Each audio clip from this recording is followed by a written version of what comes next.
Thank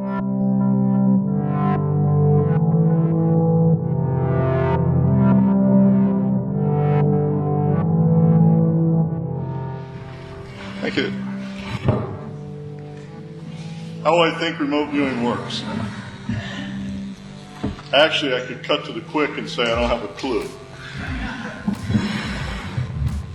It's a very difficult question to answer because over the years I've changed my mind on this question probably about 18 or 20 different times. It's very difficult to tell. It's especially difficult for a psychic to tell because we don't really know what's going on in our own mind.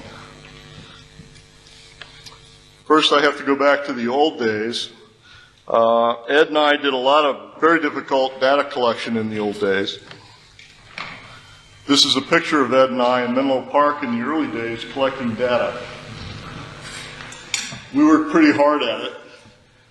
Data collection was very difficult in those days. A lot of hard work in the sun. We also had an assistant, a personal assistant. You can see it on the leash. Goldie, the golden retriever.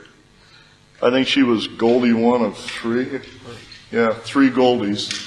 We burned assistants out left and right. But Ed actually tried to do a marathon on that pogo stick, and he suffered from a major headache for about 3 weeks.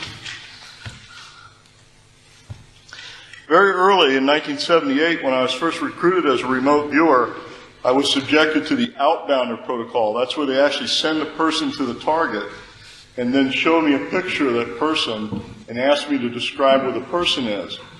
So very early in the project, they believed that information was transferred by one person's mind, what they were seeing, to the remote viewer. So there was some form of telepathy going on and perhaps something else. So when I was first introduced to remote viewing, I thought I was getting information from the minds of other people, or at least from the mind of someone observing the target. So I was very interested in getting a picture of someone who was familiar with the target. So I was pretty restricted in my view as to how I was getting information. And that seemed to work pretty good. So my belief in how information was transferred was mind to mind. It's a very restricted view.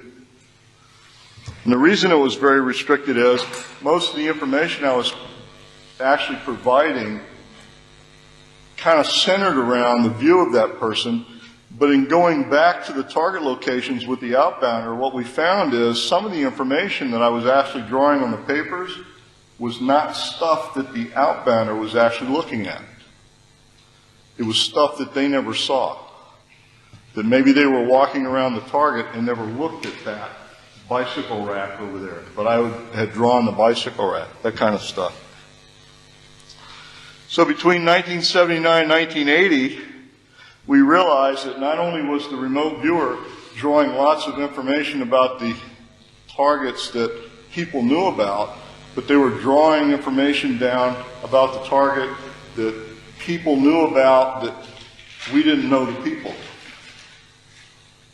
It's just information that was generally known about the target that just general people knew about. In other words, it was information that was collected perhaps over a great deal of time by lots of people who were familiar with the site. We found in the operational area that general information about a target site might be known by people that were working in the site, perhaps janitors that were cleaning the building. Our operational people that worked there are people that visited the site. And we could target pretty much anybody that went in and out of an operational area, and we would get information on an operational area. So there were lots of people that were familiar with the site, and they might all be passing valuable information to us. We get things like 7-digit numbers, and the assumption was a 7-digit number might be a telephone number. And what we quickly found was that they weren't always telephone numbers. They wound up being serial numbers on padlocks to back gates. Now, who would have access to that but a security guard? Strange stuff like this. About 1981, I changed my philosophy around again because what we realized, or I realized, was a lot of the information wasn't time-bound. Much of the information that was leaking into the sessions involved information that was only available or was only temporary about the site, that existed from times very early, years before the site, or existed later in the site. In other words, I would produce information about a site that would be wrong. I'd say something like, there's a train parked next to this site on the second set of tracks, and the train is blue, and on the cars of the train there's a great deal of pipes, coolant pipes. And they take a satellite photograph of the site, and there would be no train next to the site. And they'd say, oh, where were you? This is very bizarre. And they go back and produce a satellite photo of the site 2 years later, and mysteriously they would have put in a train system with 2 rails of track, and parked next to the site would be a train with blue cars loaded with coolant pipes, because they will have built by that time a factory requiring coolant pipes. So my material would turn out to be correct 2 years later, but incorrect at the time I was doing the target. And of course I'd go in and wave my stuff and say I was right.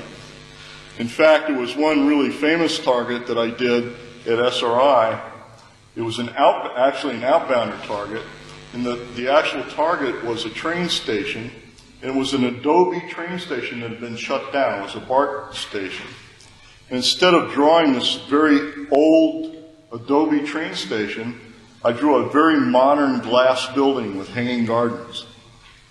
It was a very modern, beautiful building. And I got it totally wrong, of course, because there was no such building. And I failed. I got a 0 for that remote viewing. And it was like 5 years later, I went out to SRI to do some more work. And as I was driving from the airport to the lab, I drove past where the old Adobe station used to be, and there was this brand new modern glass 3-story building with hanging gardens. And I locked the brakes on the car, backed into a parking space, and got out and took a photograph. And when I got to the lab, I walked into Ed's office and slammed it on his desk and said, I was right. I want that remote viewing corrected. Of course, we didn't correct it because that was part of an experiment that you can't back up and correct. What if you correct the own statistics in both these decommissions and with your choice to not to purposely pay? What will happen with the statistics? You can't. In science, yeah. If you would, don't have a clue. But we would never go back and correct the statistics. I suspect what would happen is the statistics over time would remain exactly the same. That would be my guess. I don't think they would change. I think some of the things I have correct would probably change, would become wrong. Because as many sites would change from being correct to being wrong now as would change from being wrong to being correct. Yeah, the only statistic that, I understand what you're trying to say here is how good, if you counted everything, how good could it be? But even if you were to do what you suggest, that wouldn't answer that question here. Because one of the big fallacies in statistical analysis is called post hoc analysis. And this falls into that realm, and you would be troubled to figure out what it means. I can answer that question. The answer is he's hitting like 47, 48, 20% chance. That's about as good as I've ever seen it. And on another story, I could tell you why I think that's probably as good as it's ever going to get. Mm-hmm. And the other problem is, when you start doing that kind of stuff, it's kind of file drawer. It's kind of a file drawer attitude. That's where you're kind of going back and picking at things to make it look better. Now, you don't really need to do that when you're already producing miracles.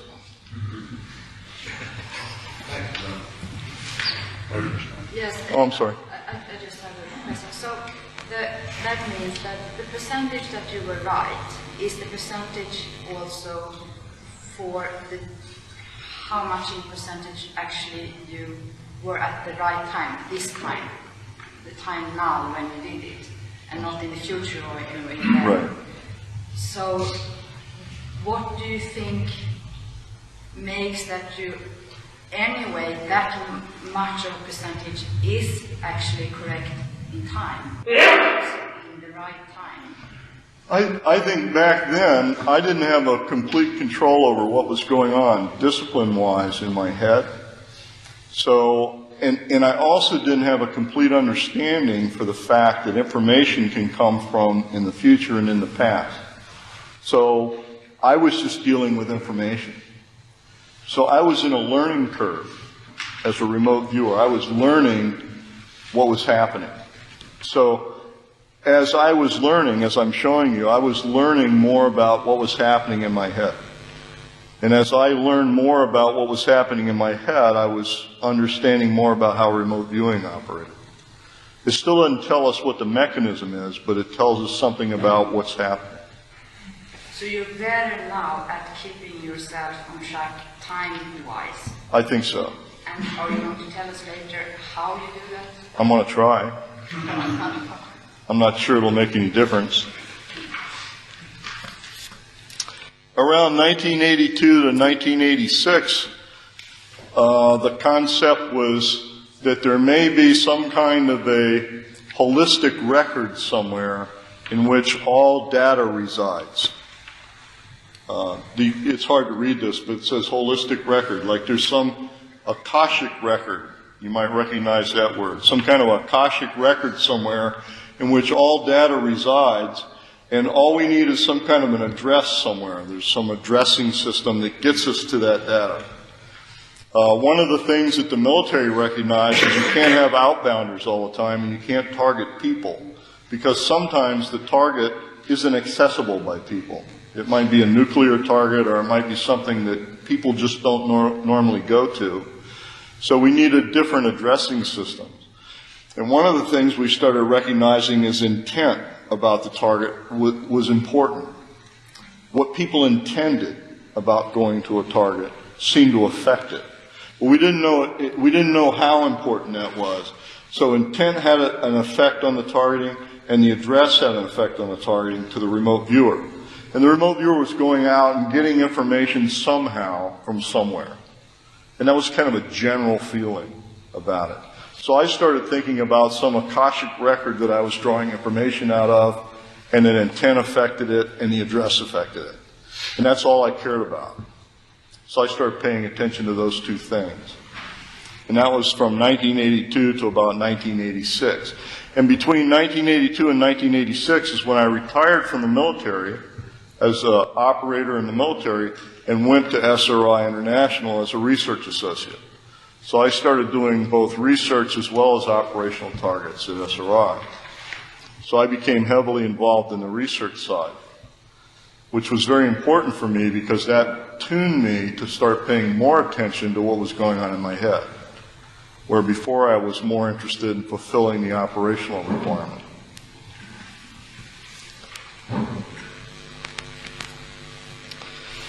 In the 87 to 95 time frame, which was a very important period, we realized that intent was really important.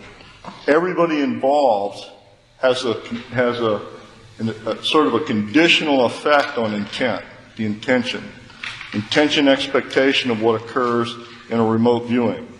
In other words, when you walk into the room to do a remote viewing or to do a psychic thing, whatever your intention is in the outcome of that event has a decisive effect on the outcome.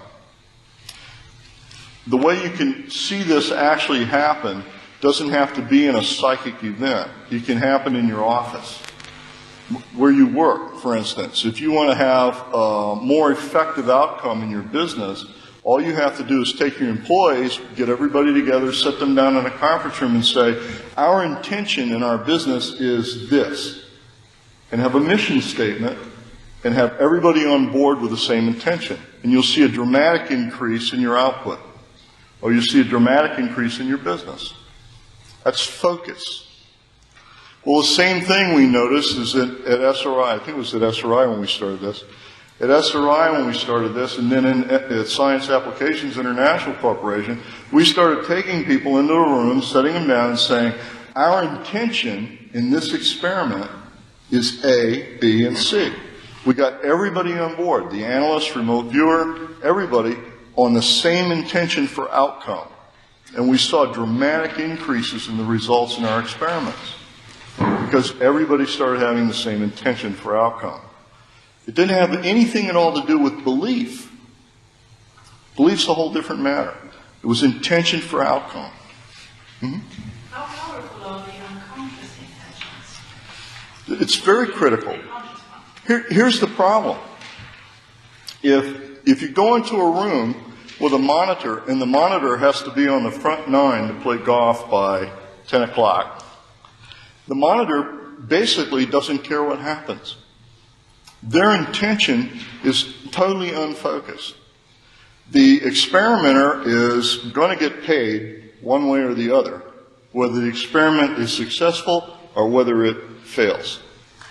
They get the right to report. They're famous anyway because they get published. It doesn't matter if it succeeds or fails. The record keeper makes $9 an hour to keep the records. Doesn't matter whether it succeeds or fails. The only one who cares if it succeeds or fails is the psychic. And they're trying very hard, but they don't really have a full understanding for what's happening because they're blind. And maybe the researcher also. Oh, the researcher. But the researcher's collecting the data. And they're going to publish, so they may not care whether it succeeds or fails. You have all these different intentions. Can I put something in here? Mm-hmm. I think your point is well made, and I believe, and this is pure bias on my part coming from these companies, what singled out our laboratory from the vast other laboratories is precisely what Joe's talking about here, and it's very difficult to speak of it. And we gave a paper at our convention in Vienna this summer on this topic, and these are loosely defined concepts, and I don't know where the boundary between overt, yes, I as the project director have intention to make this thing work, yeah, I want to be on the back nine this afternoon. I don't know where the boundary is between unconscious and conscious intention. These are questions to be answered somehow. Those are very difficult things. I do know that when Joe flew across the country to be in our lab, the entire laboratory stopped doing whatever they were doing and focused on his activity, this experiment. There was no other side thing, and oh yeah, Joe's here, damn it, I hope he leaves shortly. There was none of that. And I think that was one of the characteristic, qualitative things in my observation that made our lab as successful as I believe it was. And it wasn't a matter that I was some prima donna that walked in the room. It was a matter of a team coming together with the intention of being successful at an experimental process. You know, it was a team effort. Everybody was important to the team effort. And the result was we got very good results. Instead of everybody having to do something at 9 o'clock. You understand? But this was the idea at the time, and we were still thinking, there's this sort of Akashic record somewhere. We still have no idea where the information's coming from or how it got anywhere. So we're still looking at the sort of the process, but not how. So you have to let go of yourself and concentrate on the topic, then it's successful. Yes. So shared intention, that's kind of easy to address. Process is easy to address. Sharing the other stuff, that's really hard to address. It's hard to address because where is it coming from? How does it get here? Nobody has a clue.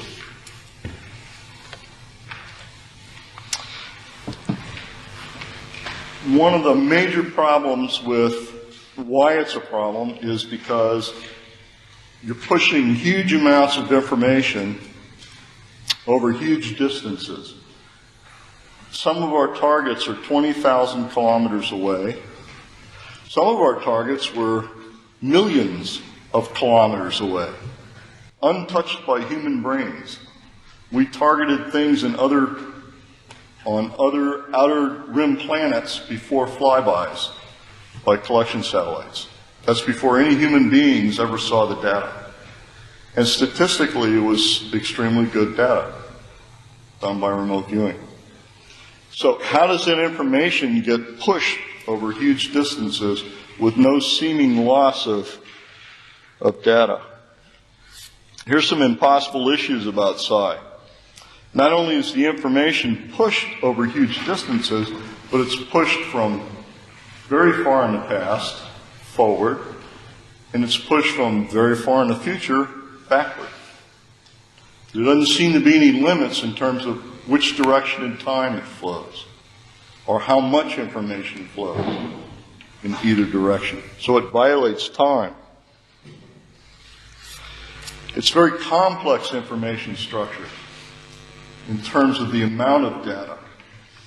It's not just small bits of information, but it's very complex, large amounts of data. I've worked on targets that have involved 8 by 10 mile areas on the ground down to a half a mile geologic formations in rock strata that have then been core drilled and proven to be accurate to 70%. Down to fracture quality, color of stone, what kind of stone, everything about it, for a distance of 8 by 10 miles. It took me 2 years to do that project, by the way. It's an enormous remote viewing undertaking. That's a lot of data. You should add that that's done professionally for a corporation. I've done that for a corporation. In fact, I'm a full-time information manager for that corporation now as a result. I even have a 401k in that corporation. Those 70% correct, that's better quality than they can do with measurements without drilling, like satellites. The reason I did that was because they were looking for a very specific kind of dimension stone of a very specific color, which is extremely rare. And the problem is, if they go looking for it with drill corings, they announce the fact that they're looking for it, and the cost of the land quadruples or goes up even higher. So what I did is I did this sampling using remote viewing over this very huge area, gave them very specific locations to do core sampling. They went in and leased the mineral rights of the land prior, actually negotiated a lease for the property with rights to buy, went and did the core sampling specifically where I told them, got exactly the core sampling that I said they would get, bought the land within $900 of what I said the bid price would be, and made over 4 times the profit on the property. Pardon? It's possible for them to use your... Absolutely. Absolutely. And in fact, the CFO of the corporation thought the entire time that I was a geologist. And when they had the big celebration meeting afterwards, he came up to me and he said, "Where did you get your geology degree?" And I said, "I have none." And he said, "Oh." And he took a few sips of his champagne and he said, "Where did you get your engineering degree?" And I said, "I have none." And he said, "What kind of a degree do you have?" And I leaned over and I whispered in his ear, I said, "I'm a psychic remote viewer." And he turned about the color of this sheet of paper. And he walked over and he sat down. And I went over to the boss and I said, "I think you might have a problem with your CFO, Chief Financial Officer." And about a half an hour later, he came over and he whispered in my ear, he said, "Can you do that with stock?" And we're now very, very good friends. But the amount of information is extremely huge in terms of how much is passed. So, how much information do you actually need to have in terms of like geology to do this kind of project? In that case, the 4 corners of what I was looking at.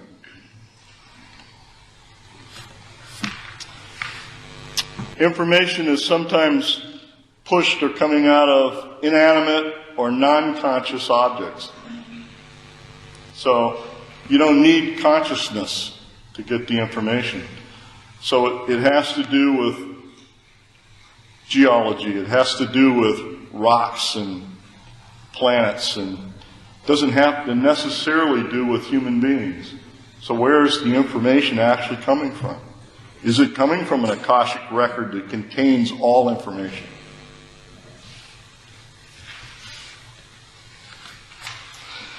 And sometimes there's no eyewitnesses or observers to anything, any of the data, prior to feedback. In other words, I can produce information on something that no one's ever even heard of, and up until I get feedback or somebody gets feedback, no one even knows if it's right,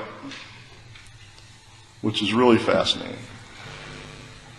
And there's actually been remote viewings done where no one's ever gotten feedback yet, which is really fascinating. They are still significant. We don't know. Yes, and let me interrupt there. We did a study at SRI exploring the role of feedback in the quality of remote viewing. It's a complicated experiment involving brief displays of feedback under varying intensities, and 1/8 of all that data had no feedback to anybody under any circumstances. That subset was significant, and it was scored by computers, so even the analysts didn't know what the target is. And then, unlike you do in other experiments, we destroyed all the data. So we couldn't in the future go and make the association and give somebody feedback. So what I would infer by that as a remote viewer is that feedback is not necessary to successful psychic functioning or remote viewing. However, feedback can affect remote viewing or psychic functioning, either detrimentally or positively. Okay, do you understand what I just said? In other words, if you never find out anything about what you did, positively or negatively, it can still be successful. But if someone gives you feedback about what you did, it can be detrimental or positive to what you did. What does detrimental mean? It means it can be destructive to what you did as a psychic. Hmm? As time doesn't matter. You can get information from a person in the future. I can't hear. As time doesn't matter, you can get information from a person in the future. That's correct. Here's the problem. If you go too far into the future, and in some cases that's just a matter of a few weeks,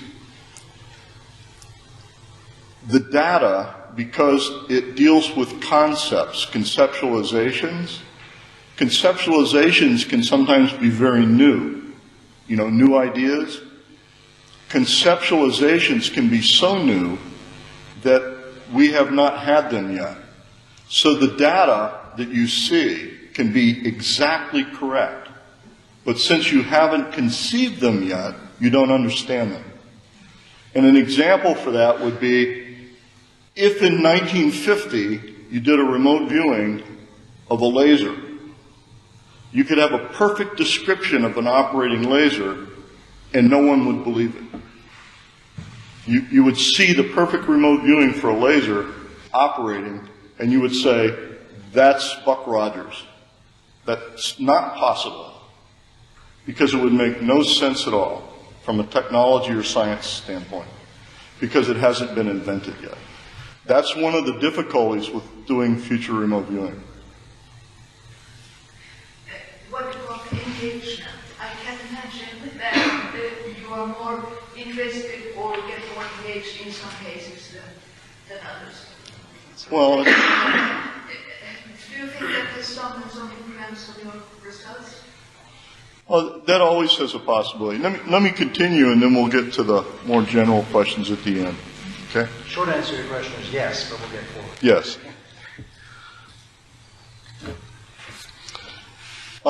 Feedback is sometimes the earliest and only verification of target data.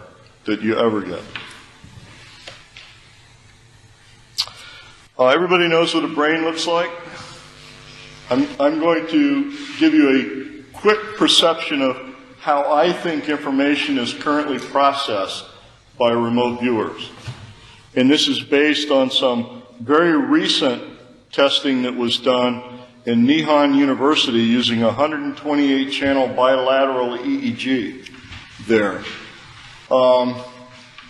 Back here in the visual cortex area, there's a little sort of fission area right in front of the visual cortex region. That's an area that is known for cognition. It's where you recognize something happening. It's in that area of the brain. It's an area that we sort of, when we have a perception about something, we recognize. We have a recognition of it. But it's prior to any kind of a visual picture or any other thing happening. It's not a thing that deals with memory or remembering anything. It's where we actually go, oh yeah, it's a cognition or a knowing about something. Well, down here in the primitive area of the brain, in the reptilian area of the brain, I think what happens is psi actually generates down here in the reptilian area. And that's where you get the initial feeling or plug into the psi input. That generates the feeling or the actual initial nudge, so to speak, of psi. And that generates the feeling up into this area in front of the visual cortex where you go, oh yeah, I have this recognition. I have this sort of knowing. That's as far as you can go with psi. You don't want to go any further than that. Because as soon as you go further than that, you're complicating the issue. The next step is you take the information out of here and shove it into the visual cortex. That's when you start building a picture. As soon as you start building a picture, you're on the way to making a conclusion. When you start making a conclusion, you're on the way to being wrong. And the problem is, all this happens from here to here, all it happens in a fraction of a millisecond. It's like tasting the target. And the problem with the term remote viewing is, it leaves everyone with the impression that you're visualizing the target. You're not. What you're doing is you're getting a feeling about it. And the feeling is so brief, it's so fleeting, it's just a sort of gut sense about the target. And your sense is to want to visualize it. And that first fleeting visual impression may be the smallest shadow of something. And that's what you need to put down on the paper. If you go and put wheels on it, it's a mistake.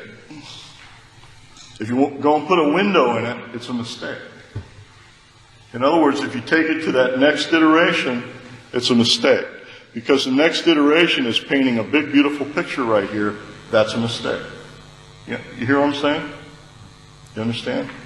Mm-hmm. Referring back to this TV show with this boat coming, I noticed that you described it as a very large object, big object, platform, and not until the producer of the camera shut off asked what is your opinion they want.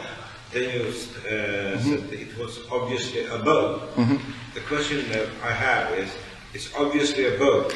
That thought, was that did that develop in your mind leaping at to a the conclusion, question, or was it when you actually had the experience? No, what by the time I had said it's obviously a boat, I had retasted that probably 60 times. I've gone back and tasted it over and over and over and over. First time, big object. Second time, sitting in water. Third time, curved. Next time, metal. Next time, noisy. Next time, people. Next time, this. Next time, this. Next time, this. Next time, this. Many times, keep retesting, retesting, retesting, retesting. And keep getting many, many, many pieces. When I do a remote viewing target, I build a whole, sort of a holographic picture in my brain. and I do it piece by piece. And I build this image in my brain. So when I finally put it on paper, it's transferring the image to the paper. But I'm building it in my mind like a holographic image. But you have to understand, I've learned to do this over 27 years. Practice, practice, practice. But your description of how remote viewing works is very similar to how cognitive psychologists describe how ordinary vision works. Mm-hmm. There's no world out there to see it. We make hypotheses about it. We build up sensory data and we make the best possible view, filling in gaps, guessing how reality is. And sometimes we guess wrong. That's right. Exactly. And in fact, in the discussion, Ruth Rensel on the discussion group just before I came here said that the most recent seminar she just attended with the neurophysiologist, she said that their discussion indicates that there's some communications taking place right in that area that implies that there is some very primal communications in the visual arena taking place just in front of the visual cortex area. And that's new findings because what they actually did is inserted, down in this area, they inserted actual rods into the brain to take those very, very weak measurements. And it's the first time they've ever seen that down in that area. And I had been telling her about this, and she came back and said, oh, geez, you know, they just said this at the seminar. And then the next thing that happens is you take that visual picture and you bring it up here to the frontal lobal area and you start analyzing. And as soon as you do that, you're really in trouble. Because that's where you start leaping to conclusions, you know. And when you start leaping to conclusions, you're really in trouble. Because what we do as human beings is our natural desire is to leap to conclusions. We're built, from the day we're born, all through life, we're trained automatically to have answers. Our need and desire is we got to reach a conclusion, we got to have an answer, we got to solve problems. Because we live in a very complex world. And so what happens is, every day we're faced in this complex world with many, many problems. And so the faster we can solve a problem, the better. So every problem we're faced with, we start collecting data. And we collect data very rapidly. And as soon as we get enough data to solve a problem, we leap to a conclusion. And that conclusion solves that problem. We move on to the next problem. And they may be little problems or they may be big ones. But we're solving problems all day long. And we're doing it very rapidly. And we don't even know we're doing it. But it habituates us to do that. And so that becomes habit. Well, in remote viewing, you can't do that. You want to do the opposite. You want to dehabituate yourself. You can't, by habit, solve problems. The job of a remote viewer or psychic is to produce information without conclusion. It's not the job of the psychic to have a conclusion. It's the job of the psychic to produce information. So you keep producing bits of information, but never a conclusion. So you never go into this area, ever into that area. And that, in some sense, brings back the problem to the analyst. Because the analyst has to look at the output, and not everybody is, in fact, no one is always successful without putting in conclusions.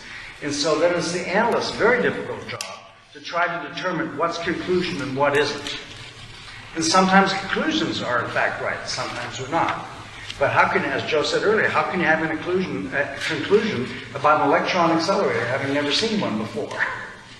So it's a really tricky problem, and as a researcher, not trying to gain information for spying or any other reason, as a researcher, I'm moving away from remote viewing, going to psychophysiology, because this is too hard a problem for me. My brain hurts listening to this. If I can go to psychophysiology and avoid the cognitive conclusion part of this, I think we're ahead of the game. But that won't help us if we want to find lost children in Japan. So when you look at the reptile brain, what you find is a lot of attributes for being psychic. You find that it's spontaneous, instinctive, totally uncontrolled.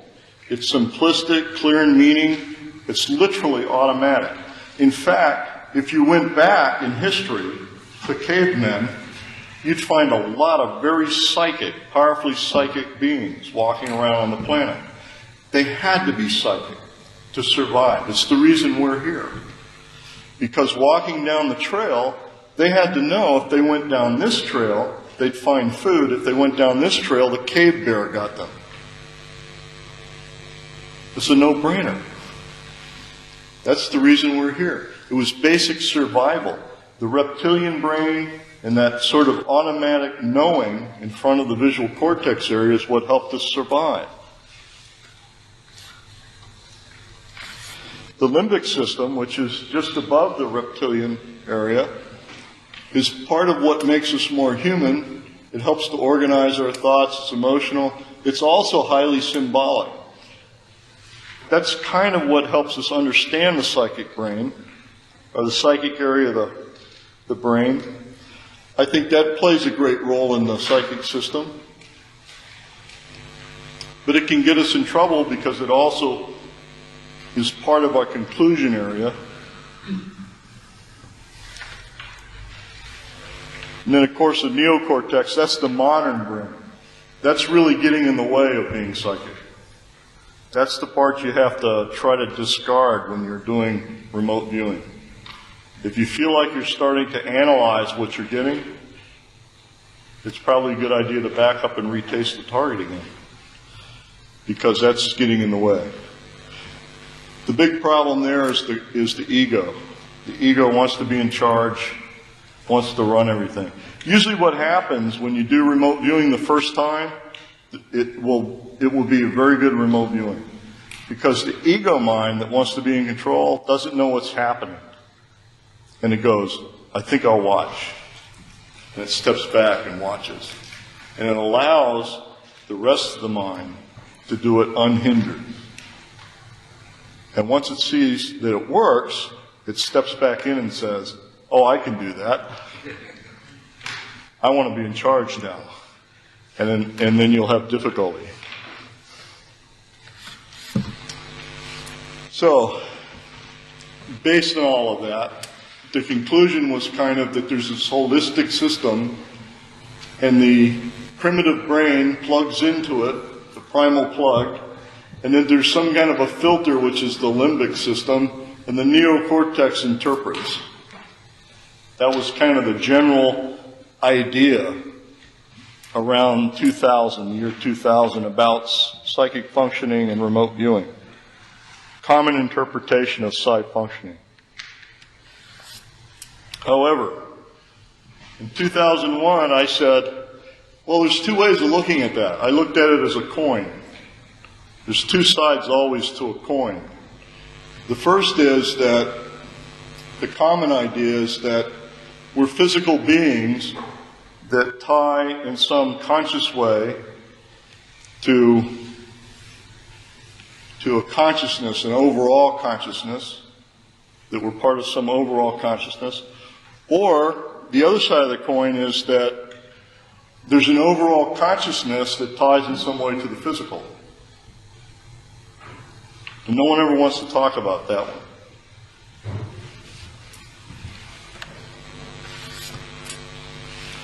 So I proposed that in looking back over history, I went back and I looked at all the stuff that had been done research-wise, and I came to the conclusion that everybody made assumptions about information transfer. And the assumption was that it is. That information is transferred in some way to the conscious mind. And I thought, well, what if that's an assumption?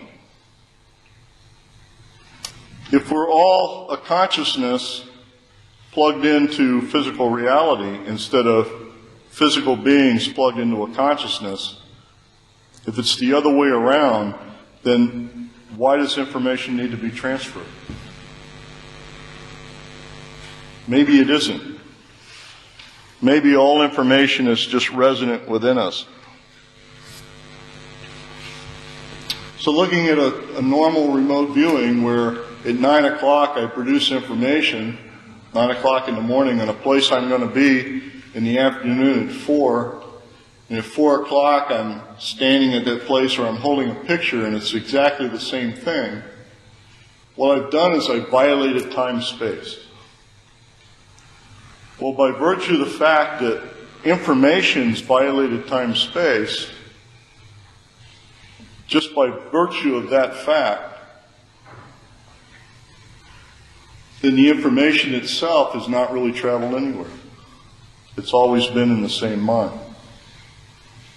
It hasn't traveled anywhere.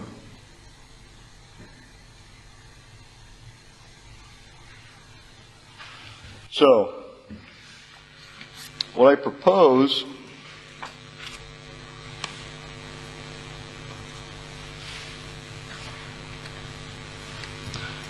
as a conscious being with a physical connection to reality, all information is accessible across time-space. And the primary driving influence is the remote viewer's conscious intent and expectancy for outcome. In other words, from where I enter reality to where I exit, all information is in me. It doesn't have to come from anywhere.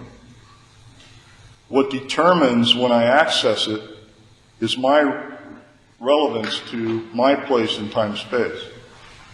In other words, what I accept as needing in my place in time-space. And since we already know that time-space is not real, because I violate it by producing the information. So it's got to be one or the other, right? If I can violate it to produce the information, then it must not be a necessary component to have all the information. Does that make any sense? So it must not travel anywhere. That's the other side of the coin. So for a remote viewer, there's two problems. One is you can create problem A, which would be a complex learning system. When I started, it was a year of instruction, a year of practice, 2 years of trial and error apprenticeship, 3 years of field experience, which is 7 years to be an expert remote viewer. Seems to be a long, drawn-out process. Or a simpler method, which is to accept that time-space is an illusion, that expectation drives outcome, and to simply open to what I already know. That seems a whole lot easier. I know. You still have to do the 7 years to prove it. For a scientist, it's a lot more difficult. You have to find a way to study a phenomena which by its nature violates the rules of time-space, and since it violates time-space, may not even require a transfer of information. Now, how do you pin that down?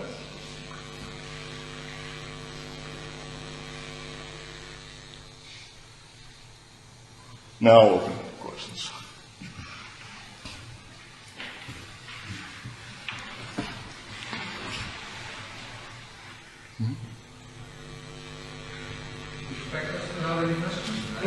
Sure.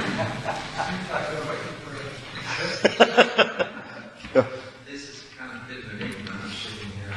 The role of free will in this, Mm-hmm. the future is already determined. No. I'll explain why the future's not predetermined. There is no future. I can prove it in the next statement. It hasn't happened yet. And how can you lock into it? It hasn't happened yet. Anything I say about the future is just a darn good guess. Wild, hairy guess. We can talk about probable futures, possible futures, all those kinds of things till the cows come home.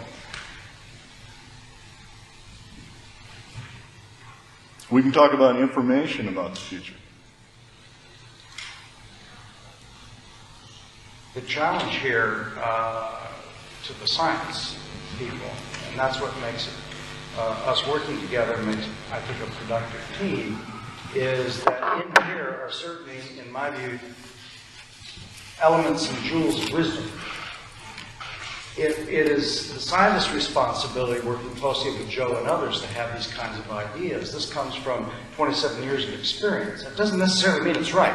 But on the other hand, there could be some wisdom in here, and it's an extraordinary challenge to try to tease this elegant idea into something that can be tested in the laboratory. And one of the real, absolute, fundamental problems that we've had from the get-go, and still do in every lab, anybody's lab as well as ours, is what he's sort of indicated here. We did a careful study of EEG and remote viewing at Stanford Psychophysiology Lab a number of years ago, and we got marvelous remote viewing. I'm sitting on top of a gigabyte of remote viewing of brainwave data that was collected when we had an independent analysis of the remote viewing, which was highly significant. That's exciting. And there's no evidence of psi or anything strange in the brainwave data whatsoever. And there are a number of fundamental assumptions that we made which may be wrong according to what Joe just told us all. Number one is that we said, okay, Joe, during this second we want you to be psychic, during this next 2 seconds we don't want you to be psychic, and during the next second we want you to be psychic, and so on. And hell, he got everything he needed to know about the target on the way to the lab in the morning before breakfast. And so, you know, this time slippage, and it's I have no idea how to fix that problem.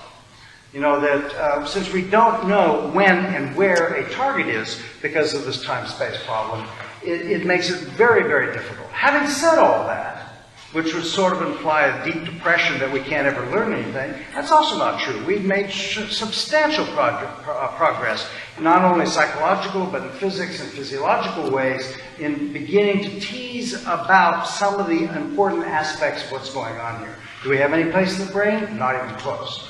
But do we have suggestions psychophysiologically that we may be dealing with something like the sensory system? I'll defend that, yes. So we are making progress, but the challenge is enormous here. You know, there's ways you can pick at it, like knowing it's a survival tool. There's ways of setting the physiology of the system up to create survival mechanism responses, so that you can key off the survival system response, so that you can see that tick occur, maybe down in the very primal area of the brain. We say, that's probably part of it. Those are very rudimentary responses in comparison to the high-order response, which is producing psi. And the problem with that is, in some cases, when I'm particularly tired, and I have to perform on television, for instance, I have to do a CBS special, and I know I'm going to be doing it on a particular date and time in front of cameras, and it's a live remote viewing, and they're going to randomly choose my target. I'll go out and I'll do my target, and it's a dead-on, spot-on hit and everything. And later they go, wow, that was just amazing. I don't know how you can do this live. And I always say, off camera, well, what makes you think that was live? I did that in my hotel room the night before last. I'm not about to wait because I wasn't feeling well to do it in front of the camera. And they go, oh my God, you mean you did that before we selected the target? Well, of course. Well, I didn't tell them I was going to do that ahead of time because they would have never filmed it. May I tell an amusing story about this? Sure. In terms of the, Joe hinted upon if we could do experiments where fear or survival is motivated. Well, our colleague in Hungary, Zoltán Basi, did this kind of an experiment in the late 60s involving looking at psychophysiological responses in advance of, as they said in the literature, mild electric stimuli in the left hand of the subject. Let me tell you, I don't think 50,000 volts is mild electric stimuli in any circumstances, because he was using the ignition coil of a truck. But fortunately, in modern times, he's gotten away from that. So we were in Hungary a few years back, Joe and I, and Joe said, hey, can I try this shock experiment out? Now, this is a device you can set in the intensity of the shock from 0 all the way up to 10 maximum. When it gets to 1 on the dial, I'm ready to tell you national secrets. I mean, it's really painful and I can't stand it. So we're setting it up for Joe, and it's up to 2 and no response, up to 3, 5, 7, and I'm beginning to smell burning finger flesh, and still he's not responding because his pain threshold is so high. But so it didn't work very well. But the shocking experiment has worked exceptionally well in Hungary, and it's about to be published in actually in the Journal of Alternative and Complementary Medicine. I'm working on it. Yeah. But how could that be? Because when you're activating survival instincts, then you're also activating the ego. That seems to be an obstacle to remote viewing. Yes, but we're looking at before the shock, so we don't care after the shock that happens. Right. But also during the shock. Pardon me? During the shock. No, we don't care about that data. What This is happens before. There's random time intervals in which sometimes we give you a shock and sometimes no shock. Yeah, but my point is that when you're activating the ego, then you are not getting access to all the information stored inside. But the body, that may be true, but the data are that the body responds highly and significantly more prior to shocks than before, more prior to no shocks. So whatever's happening, you're right about that, but it does cut out all of the analytical, maybe the ego issue hasn't had time to happen yet. I don't know. It's an exciting piece of research. But it sounds like the ego thing is not so great. You got to Can be.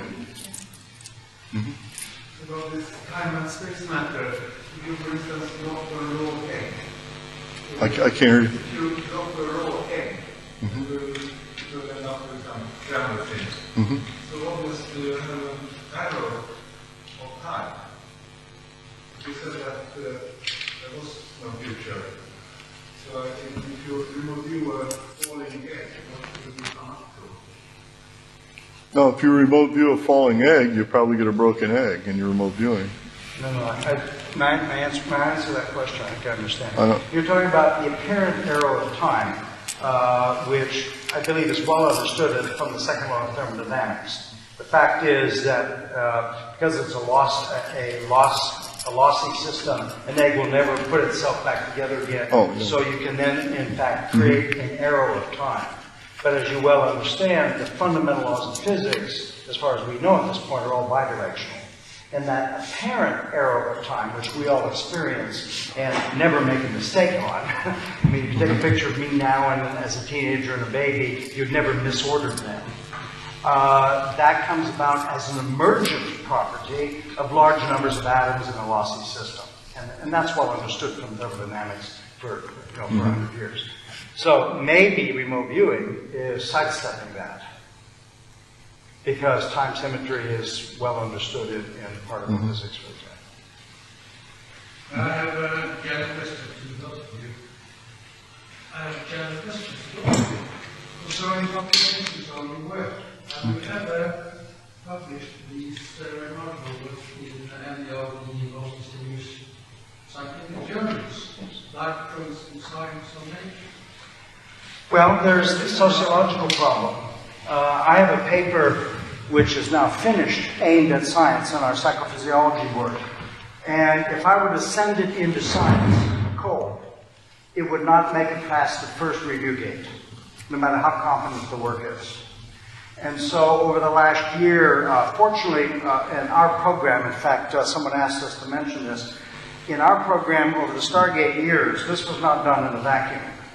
We had more oversight than you could possibly imagine. Policy oversight, human use oversight, and most importantly, scientific oversight.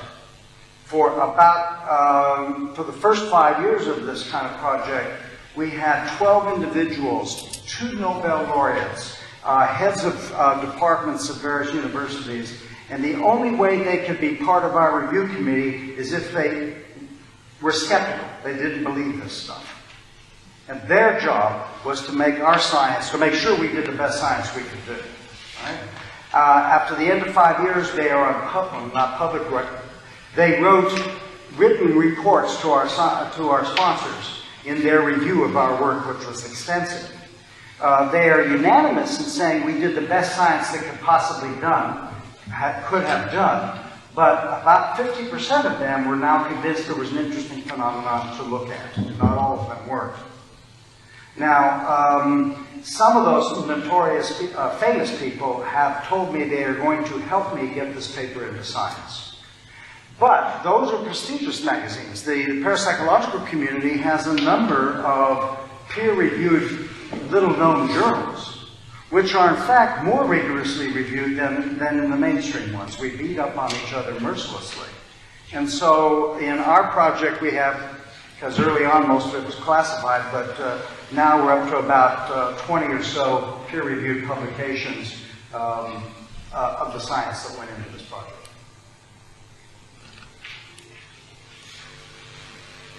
Mm-hmm. Yes, so I have a question. Then, is there any difference in your perception of information depending on past, present, future? I mean, can you tell somehow, or can you steer it somehow? Can you navigate in the time dimension, or can you interpret it? Generally, no. Sometimes you can tell the difference when it's far enough into the past because of its uniqueness, and sometimes you can tell the difference when it's from the future simply because it's not understandable. Its complexity or its dynamic as a concept is not understandable. I've actually done very specific targeting of targets for physicists. I did some work for Dr. Ron Bryan from Texas A&M. He's a high-energy physicist, targeting some future targets with regard to particle physics. We did that 2.5 years prior to some accelerator work, which was done in Holland, and that paper was actually presented at the Physics Symposium year before last in India. It was a very interesting product because it dealt with a new particle. It also dealt with a particle that was not discovered but was picked up by an energy screen in Arizona in, I think, 1979, which was also a past target. I've done some work with Dean Radin and probably do some more with him with regard to targeting some future targets. Sometimes you can tell the difference, generally not. Not when you're producing the data. At least I can't. Other people may make that claim, but I've not seen the ability demonstrated. To come back to Adrian's question here about the future being determined, which of course no, it isn't. But all right, so this station that you picked up, but it didn't appear 5 years later. So would you say it was determined that station would be constructed that way, or is your interpretation that because you got this picture, you somehow managed to influence the architect, so he produced a station according to your vision? You could make that claim either way, but in reality, all I did was make a very good guess at what the future might be, and I didn't even know I was doing it. The fact that it turned out to be correct information just means that I was right. There are many, many times when I make that prediction and it turns out to be wrong, and in that case, I'm just simply wrong. Okay? People who make the suggestion that the future's predetermined or not, and they can predict it, are simply making wild guesses. Well, there's another interpretation. Radin and I did a study of SRI years ago involving a very boring experiment where we had a computer die that we could roll with a random generator, and it would come up with face 1 through 6. And so the subjects were asked to just press the button 1 through 6 to display which number was appeared on their screen. Unknown to them, there was a second condition. Half the trials, we didn't use a fair random generator. We biased the generator such that one face had a bias of 50% of coming up instead of 1/6, and the others were suitably depressed to be only a 10% chance of coming up. And the bias face was changed all the time, so you couldn't notice this. So at the end of the time, we wanted to know if people were significantly guessing the right number that was going to appear on their screen, were they only guessing the actualized future, the one that actually appeared on their screen, or the one that was most probable that may not have appeared on their screen? The answer came out to a highly significant degree. They tracked the most probable future, whether it appeared or not. And it was one piece of data that suggests we have access to probable futures, not necessarily actualized. So that old science fiction theme, if you have a precognitive dream, you're getting hit by an automobile on your way to work, and you decide to stay home that night, that's okay. You won't get run over by a truck, and you're still a precognitive.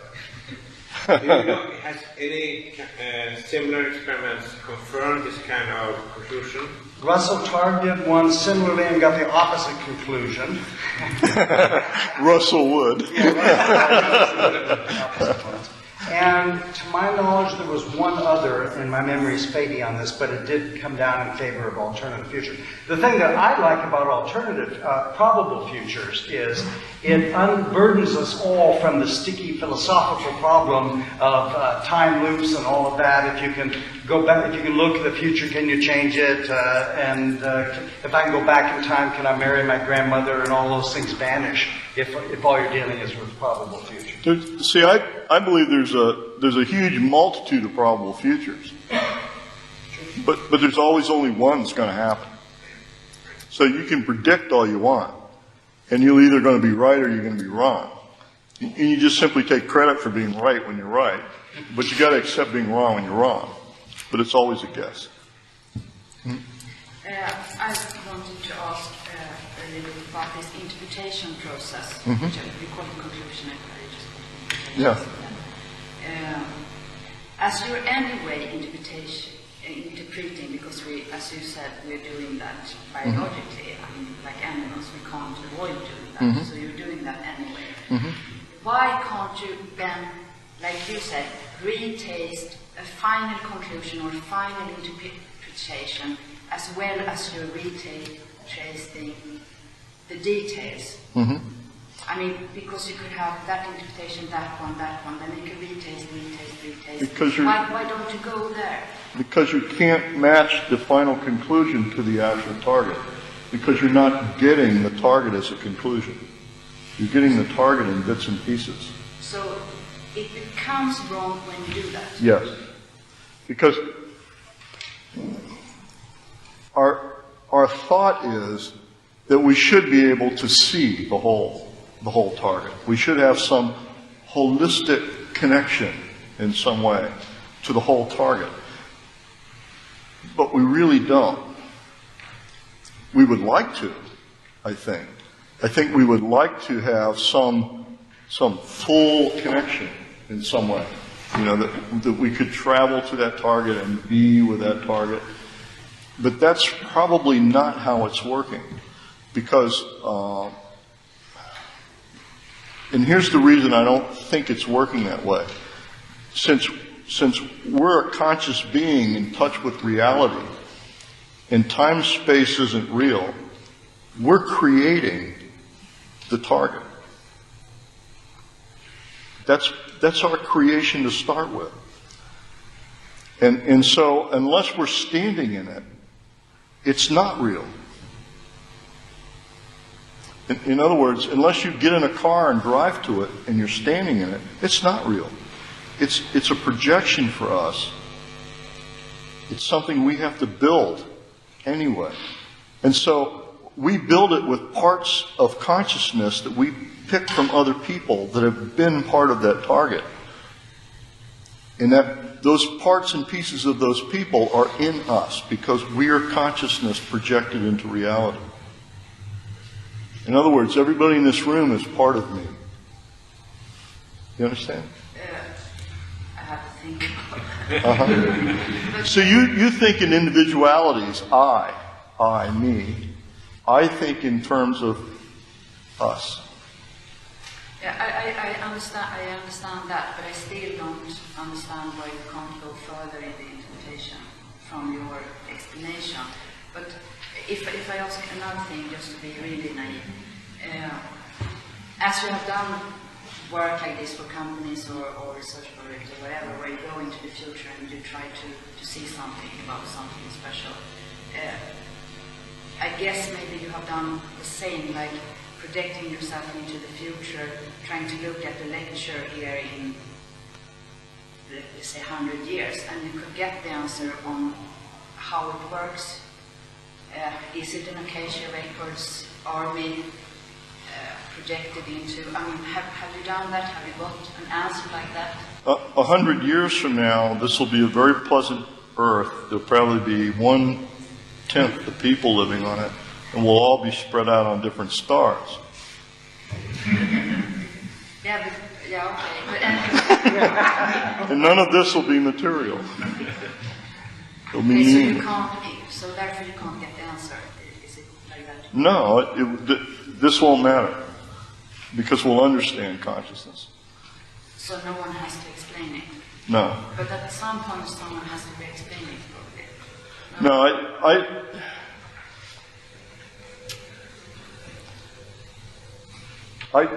I think that we're going to have, there'll be more things that'll become more important to us. And consciousness will be part of that understanding. You know, part of my feeling, part of my understanding of consciousness deals with, it becomes more philosophic. It has nothing to do with remote viewing. It has to do with a sense of knowing that when I cease to become physical, then I become complete. Like, I was trying to explain this at lunchtime. I'd rather not get into a whole lot of esoteric things, but I was asked at lunchtime if I believed in time in a linear fashion, where I die in this life and I go into another place, or I become reincarnated in some way. And I said, no, I believed in multiple incarnations, because time for me is an illusion. So if time's an illusion and information comes from past and future, I cannot go and be reincarnated, because that would be a violation of my philosophy. So I believe in multiple incarnations, which means I'm living all of my lives simultaneously across time. So if I cease to be physical in this incarnation, I cease to be physical in all of them. So for me, the near-death experience I had was the coming together, the coalescing of all of my lives. So the sense of the white light, becoming one with the white light and meeting God, is not really meeting God, but the sense of all the knowledge from all those lives coming together. So I don't have a clue what God is, but I have a sense of what we are as a conscious being, you know, an all-consuming consciousness. That's what I think we are, is a totality of consciousness, which means that in the experience of the reality of this place, I'm part of the experience, you're part of the experience, and when I cease to be physical, I get all of that experience. You're part of it, my part of it, all becomes clear to me. So what we're doing here today, I'm doing to you, you're doing to me, it's all part of the same experience. You understand? Yes. So information-wise, there's no transfer of information. It's all accessible. I don't know if that makes sense. Mm-hmm. A small remark, maybe a question idea to the what's on the screen there. Mm-hmm. Since wireless time-space may not require transfer of information,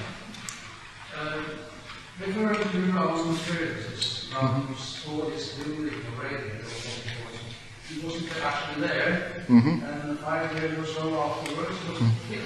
Yes. Now, we all know that could it happen that because you saw this or felt this, could you use the building of this site for construction?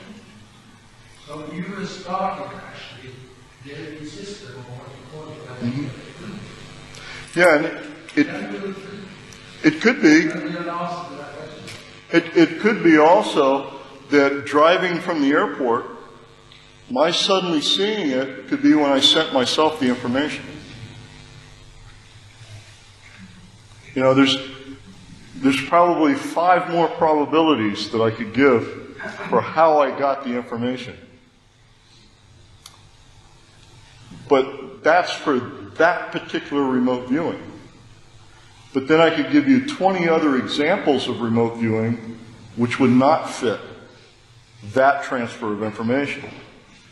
So over 27 years, I've seen so many ways that information was transferred that don't quite fit in any one transfer of information scenario. And the only way that I've seen that all the information transfer scenarios fit in one way is that information isn't transferred, that it's in place and has no transfer requirement. You just said this morning something about lucid dreams. Being ideas for receiving. Have you ever dreamed especially do something about it? The lucid dream? I can do lucid dreams. How to do it? Well, the best way to do a lucid dream, I can tell you if you want to know how to do lucid dreaming, the best way to learn to do that is you want to take a piece of paper and write out a statement for yourself before you go to sleep at night. And the statement should be very simple. It should be something like, as I go to sleep tonight and I dream, I will remember that I'm awake when I'm dreaming. Very simple statement. And you say that over to yourself over and over. And as you close your eyes, you keep repeating that to yourself consciously with the idea of staying conscious as you're going to sleep. And the other thing you want to do is try to remember something about dreaming that's unique. For instance, many people when they go to sleep and they dream of being outside, being in the outdoors.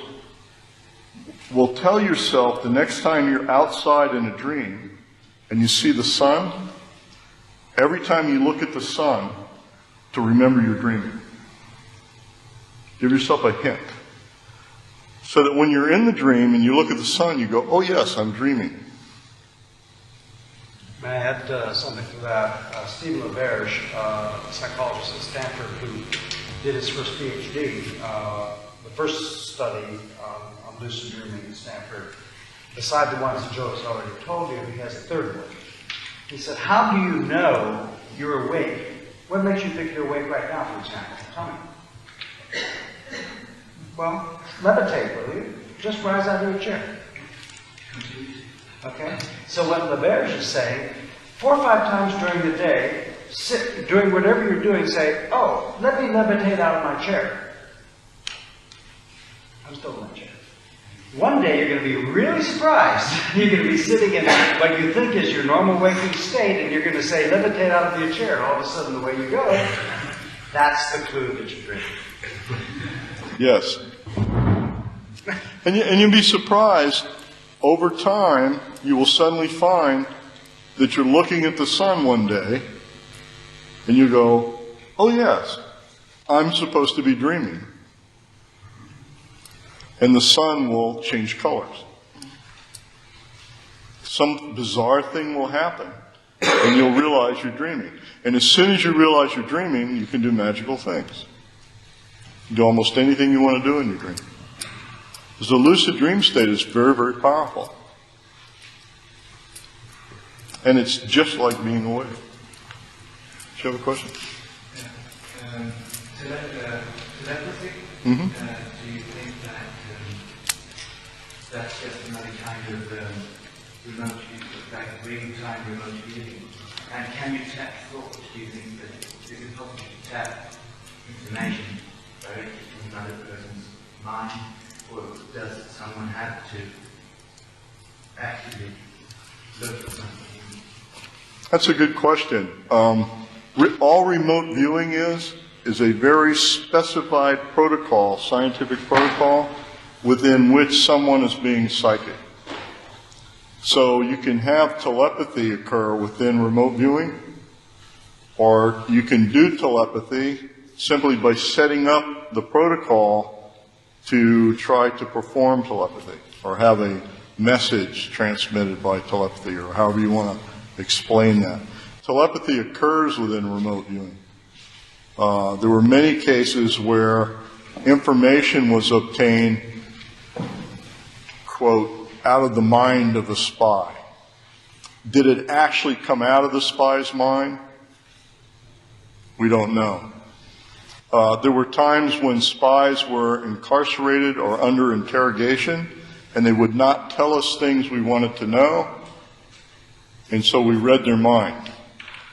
And we went back into the interrogation and told them things we took out of their mind. And they were surprised that we knew these things. And they then gave us information voluntarily, thinking that we actually could read their mind. Now, did we get the information from their mind? Probably not. But we did know, we were able to demonstrate that we knew things about them and knew things that they were hiding from us. Where did that information come from? I think we should maybe take a small break shortly and then get ready to come back and do some remote viewing, guys. It'll be fun. Yeah. Thank you.